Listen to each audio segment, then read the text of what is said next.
This is my project on the history of geometry. The project's essentially about the project of the history of geometry, ancient Egypt, and the pyramids. I talked about how the pyramids were built, how the architectural design of the pyramids influenced modern architecture today. I showed the pyramids of Giza and modern pyramids the utilization of different triangle forms, such as isosceles, equilateral, congruent, etc. I will analyze if they are congruent or not by using proofs and theorems. Moreover, I'll talk about the significance of congruence in architecture and how it evolved to be this way. Furthermore, how they utilized their tools to build the pyramids. I also did a website on it. It's right here.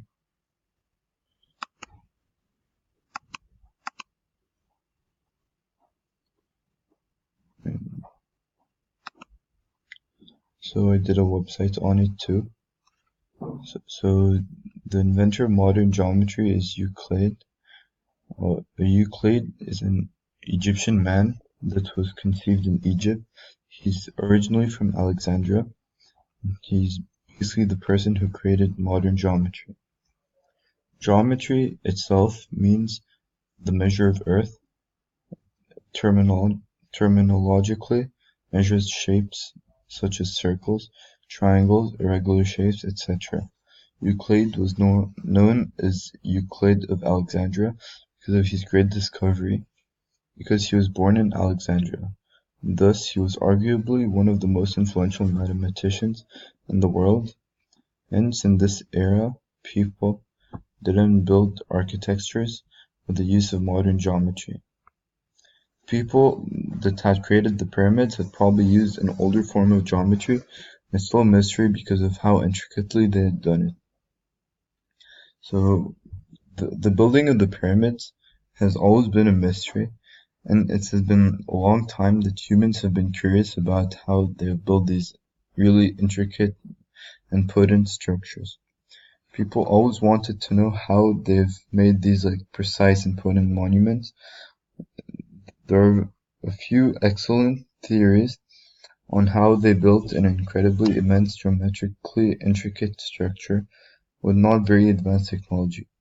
One approach that makes the most sense rather than the others is the fact that there are a few prints of rivers on the floors of Egypt, which possibly meant that the people carried tons of stone on boats for miles instead of just sending them as is, like by carrying them. The reason this theory makes much more sense than the others philosophies is because how people carried tons of an object without any source of help. They carried them on boats instead of carrying them for miles and miles just on the sand itself. And so that's a main theory of how they built the pyramids. So here are a few proofs I've done to prove that two sides of pyramids are equal to each other, are congruent. So here you can see UWV is not equal to X, Y, and V. So first U and V is equal to U and W. U and W isn't equal to U and V. So X and Y is equal to X and Z. And X and Z is equal to Y and Z. So that's how it shows that they're not equal to each other. That one's isosceles and the other's equilateral. And here they're all equal to each other and the other isn't. Those two sides are equal to each other, but not equal to this. And those three sides are all equal to each other. Shows that they're not equal. You can't prove the area of a triangle to be the same using angle, angle, angle. It should be either side, side, side, angle, side, angle, angle, angle, side, etc. So this is an example of an isosceles triangle that I drew. So you can see it's the Nemo Pyramid in the Nemo Sand Museum in Japan. It's an isosceles pyramid. So an isosceles pyramid is basically a pyramid that has two sides that are congruent. So here you can see that it's a bit more equilateral in the Great Pyramid of Giza. And this is a proof of how they're congruent to one another. These are just proofs. I'm not gonna go completely into detail.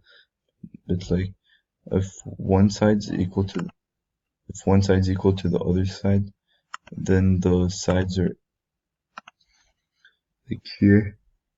The given is angle 1, 3, and 2. So the proof here is that the three interior angles are equal to 180. So if angle 4 is equal to angle 1 from the alternate interior angle theorem, and angle 5 is equal to angle 2, that means that like the measure of angle 4 is equal to the measure of angle 1, measure of angle 5 is equal to the measure of angle 2. So if the measure of angle 4 plus the measure of angle 5 and the measure of angle 3, it means it equals to the measure of angle 3, the measure of angle of the other angles. So basically, if the measure of angle 4, 3, and 5 are equal to 180, then the measures of 3, 2, and 1 are all equal to 180, which means like all triangles are equal to 180 degrees. So for this one, I utilized the parallel lines to make it more clear, like these parallel lines. I use them to prove the alternate interior angle theorems. This is in Egypt. So essentially how ancient architecture today relates to the ancient architectures in ancient Egypt and Mesopotamia. So how modern architecture are correlated with the buildings of the pyramid is vastly incorporated with one another. In ancient architecture, triangles and big brownstones, clay is one main component to build a house, or even an entire pyramid-like structure. Although they both proportion they both have a proportion of significance when it comes to design and standard structural integrity, they do no longer share an identical reason. The reason they utilize triangles to make their monuments is that triangles are stronger than arches. Like in many other monuments that they utilize arches to build their structures, it is because it has stronger fixed factors that can be distorted easily due to the fact that triangles can balance their weight. The motive is crucially vital to change from a square or rectangular monument to a triangular one is by the use of triangles. They would carry the stones and put them onto a boat until they had reached the building place of the pyramid. The brick's purpose is to stabilize the source for long stretches due to it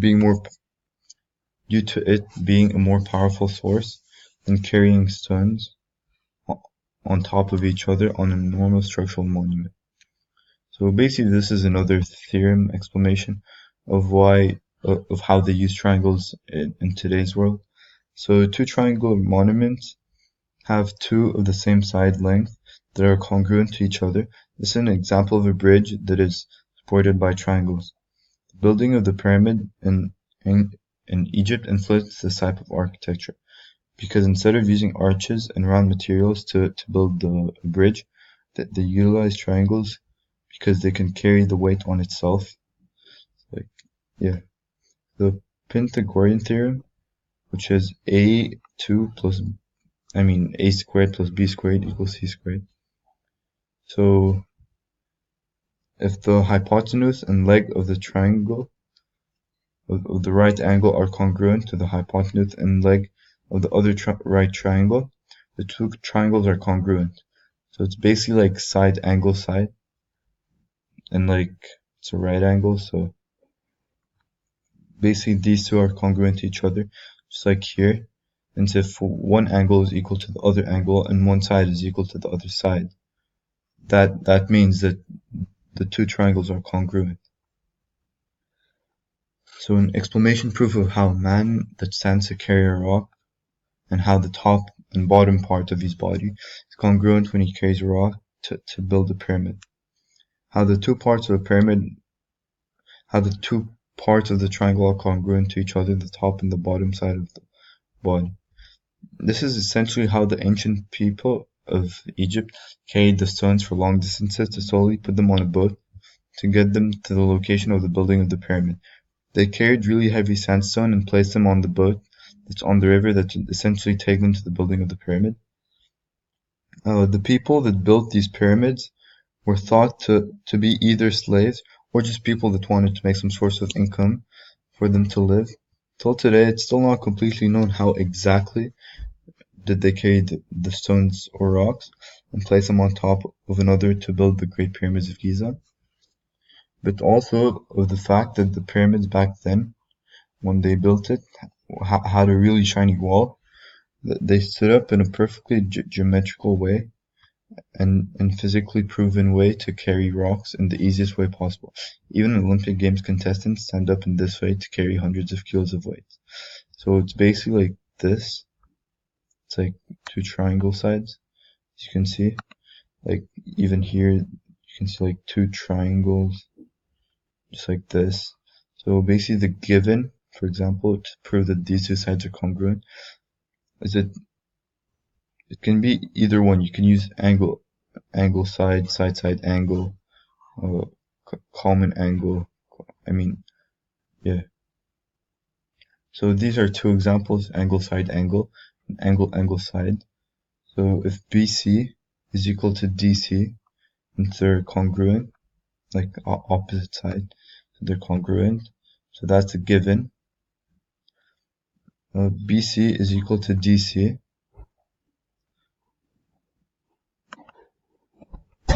and like triangle ABD is equal to triangle ADE.